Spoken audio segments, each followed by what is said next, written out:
10 races de pentates à connaître, à savoir, afin de vous permettre de pouvoir vous lancer plus en quantité dans le secteur de l'élevage des pentates.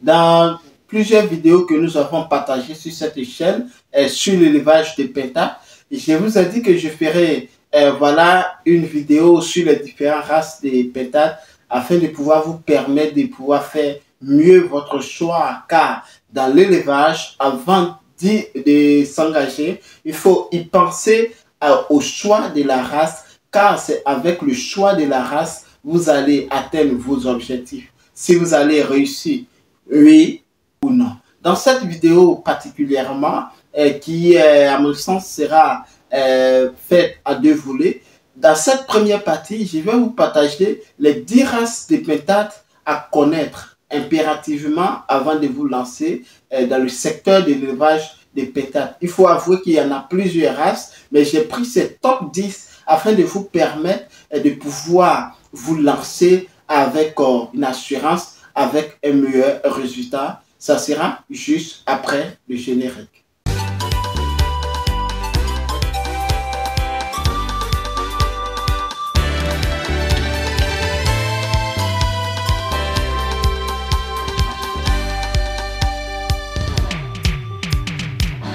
L'élevage des pentates est un secteur en voie de disparition dont j'ai pris voilà, avec grand soin de me renseigner, de faire mes recherches, surtout au niveau de l'Afrique, parce que plusieurs personnes se sont adonnées à d'autres types d'élevage venant du marché de l'Occident, à banaliser certaines pratiques voilà, agricoles, à banaliser certaines pratiques dans le secteur d'élevage, comme l'élevage des pentates, qui d'ailleurs, si vous rentrez dans vos différents marchés, il sera tellement dur de pouvoir voir les pentates sur les différents marchés parce que quasiment il n'y en a pas. Parce qu'il y a très peu de producteurs et c'est tellement voilà, décevant.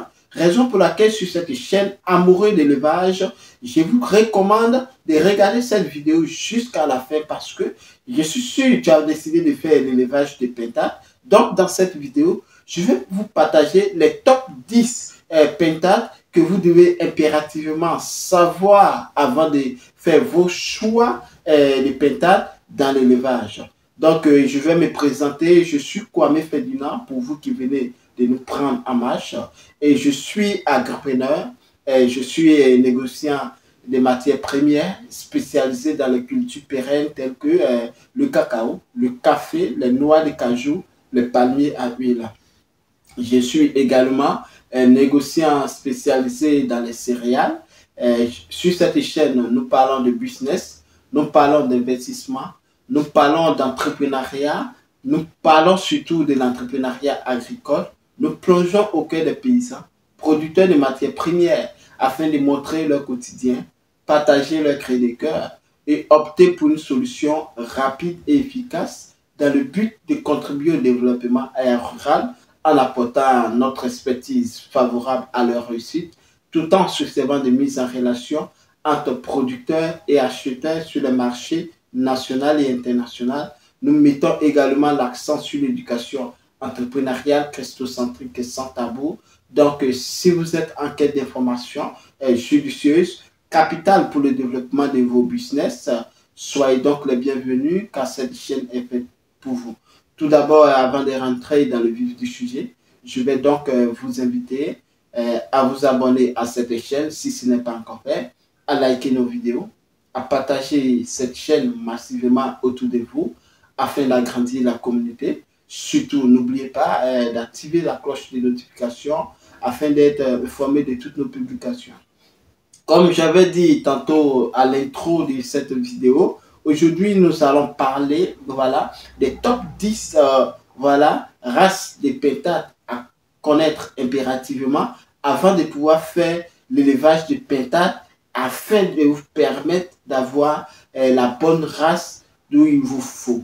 Pourquoi voulez-vous lancer dans l'élevage de pentates?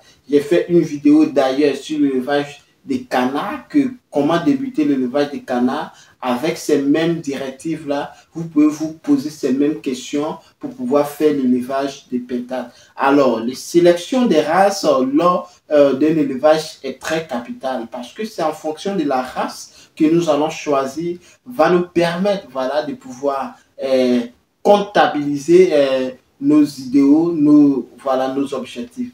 Donc, sans plus tarder, la première race de pintades que je vais te présenter ici, c'est la race Numida Meleagri. La race Numida Meleagri voilà, est très connue en Afrique et qui est beaucoup très rustique et malheureusement qui est en voie de disparition. Il faut savoir que cette race-là porte en moyenne de 70 à 90 œufs par an et qui peut-être peut atteindre jusqu'à 100 œufs par an et qui, voilà, à maturité peut atteindre les poids de 1,5 à 2 kg. Et donc, cette race-là est beaucoup plus en Afrique de l'Ouest à connaître l'origine même voilà, de la pintade. Il faut savoir que cette race-là est en voie de disparition. Donc, quiconque voilà, va se spécialiser avec cette race-là, je vous dirai dans une prochaine vidéo pourquoi est-ce qu'il faut voilà, aussi voir cette race-là. La deuxième race parmi mes top 10 ici, c'est la race de pintade Vultrune. Vultrune, pourquoi? La race Vultrune, n'est pas trop élevée, voilà, mais c'est une race très féroce, très rustique et voilà, qui résiste beaucoup à des différents types de maladies. Cette race-là a pour porte 50 à 60 œufs par an. Et en termes de voilà, poids, pèse comme à peu près la race Numida Meleagri, donc 1,5 à 2 kg. La troisième race de pintade que je vais vous présenter, c'est parmi mes top 10, c'est la race blanche. La pintade blanche qui est beaucoup plus voilà, élevée du côté de l'Occident. Dans une vidéo, j'avais fait du côté même voilà, du Vietnam. Et cette race, pour vous qui voulez vous lancer dans la production des œufs, il faut aussi voilà, s'orienter. Le problème est que cette race-là est beaucoup plus sensible aux maladies, est beaucoup plus sensible, n'est pas très rustique, contrario à ces voilà, autres top 3 que je viens de, top 2 que je viens de partager. Donc, cette race-là produit en moyenne 80 à 100 œufs par an et qui peut aller au-delà. Donc, il faut savoir que en termes de poids aussi, compris de 1,5 à 1,8 kg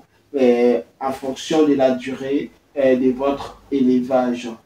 La quatrième race de la pintade des top 3, des top 10 que je vais vous présenter, c'est la race lavande. La race lavande est une pintade voilà, qui est beaucoup plus adorée par les éleveurs et qui n'a pas voilà, du tout trop de problèmes. Et en maturité, on peut partir de 1,4 à 1,7 kg qui, voilà, en fonction de vous qui voulez l'acheter, c'est pas voilà, absolument votre favori, mais qui vous pouvez vous orienter dessus dans la production des œufs car elle peut pondre à partir de voilà, 70 à 90 œufs aussi. La cinquième race de pintade que je vais vous présenter, c'est la race de pintade la reine. La reine, voilà, qui est beaucoup plus élevée et avec sa silhouette aussi très appréciée d'ailleurs. Il faut savoir que cette race-là, en maturité, peut atteindre jusqu'à 2 kg et qui voire même plus. Ici, ce sont les points que voilà, j'ai, selon mes recherches, qui ont été voilà, donnés. Donc, mais je connais quelqu'un qui fait cette race-là, qui voilà, peut atteindre jusqu'à 3-4 kg. Donc, la race royale porte en moyenne 90 à 120 œufs par an. Sixième race de pentades que je vais vous présenter, c'est la pentade pulpée. La pentade pulpée est beaucoup plus élevée, voilà, à cause, voilà aussi de ces œufs qui sont en voie. Plusieurs personnes recherchent cela et en termes de poids, à peu près même chose comme la Numida Meleagri, et entre 1,5 et 2 kg en maturité. Donc, la septième race de pentades que je vais vous présenter, c'est la pentade bleue, de couleur bleutée. Donc, ce n'est plus voilà, à cacher en Afrique, qui est beaucoup plus utilisée, beaucoup plus élevée. Et cette race-là, voilà, a une porte de 80 à 100 œufs par an qui, voilà, peut atteindre 1,5 kg à 1,8 kg en fonction de la durée de votre élevage. La huitième race de pentades que je vais vous présenter, c'est la race Arlequin. La pentade Arlequin est beaucoup plus produite en termes de stratégie parce que cette race-là n'est pas trop voilà, élevée.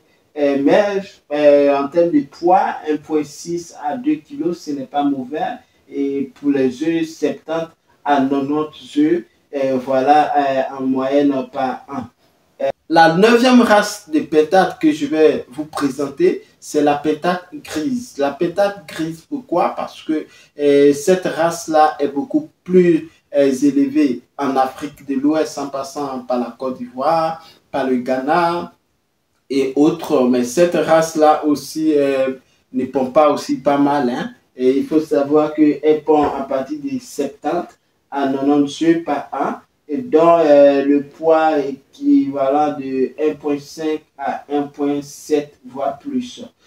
La dernière race de pentades que je vais vous présenter est parmi mes top 10. Comme 10e position, nous avons la pentade reine. Reine qui n'est pas beaucoup élevée. Parmi ces différents types de pentades, elle est beaucoup élevée en termes de décoration, d'ornement. Et détrompez-vous, elles pond en général 50 à 60 œufs par an et qui peut atteindre jusqu'à 2 kg, voire plus en fonction du mois de votre production.